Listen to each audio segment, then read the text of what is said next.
soo dhawaada saaxiibayaal, maanta waxaa idin hayaa fiideo aad la fajeci doontaan sababtoo ah waxaan halkan kaga hadlaynaa number one Somali YouTuber Asad Hajiyo.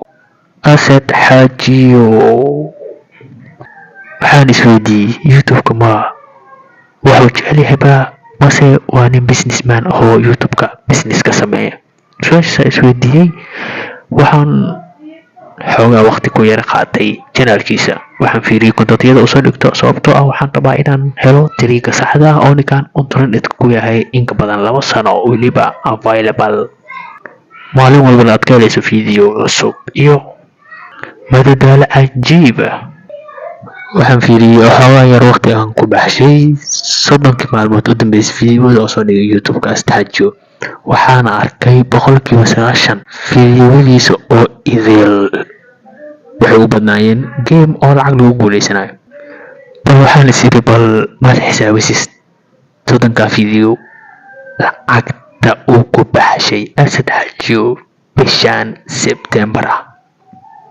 Xoogaa waqti yar aan ku mashquulay 5 daqiiqo meelaha waxaanba arkay lacag ku dhow $1 inuu ku baxshay giftiyan ama abaalmarin. ama kaag waxaan isweydiiyey lacagta hadduu ku baxshay hal bil gudaheed gifti ahaan ama winnerska abaalmarin ahaan hadduu ugu dhigay bal asiga meeqaas oo ka shaqeysay su'aal cajiib ah.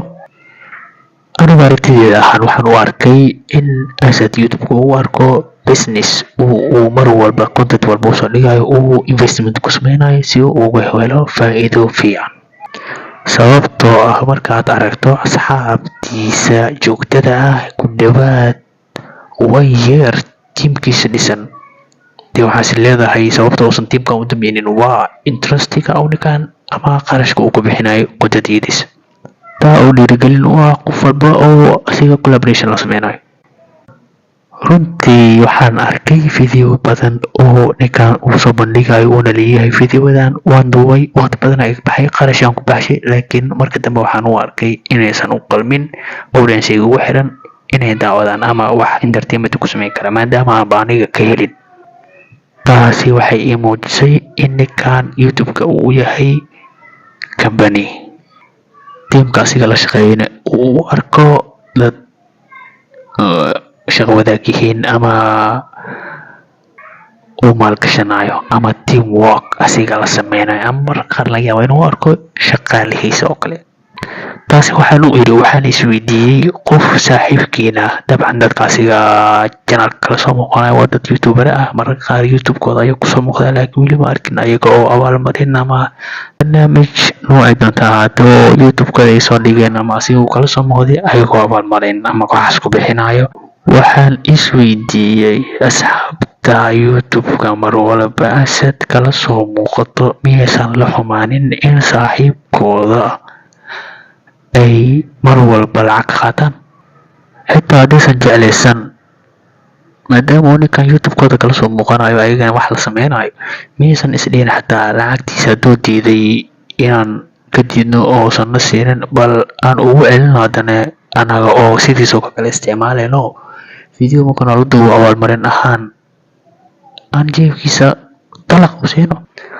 taasi waxay caddeynaysaa in teamka interest uu ku jiro ama laga yaabo ayaga inay u arkaan ninkan doqon ama qof liability ay caawinayaan ama qof asiga ahaan u fikirayo dadkan u hesho channelkaaga yuusan damin oo fiideo walba oo ay kala soo muuqdaan investment ku samey jeebkooda wax geli meena.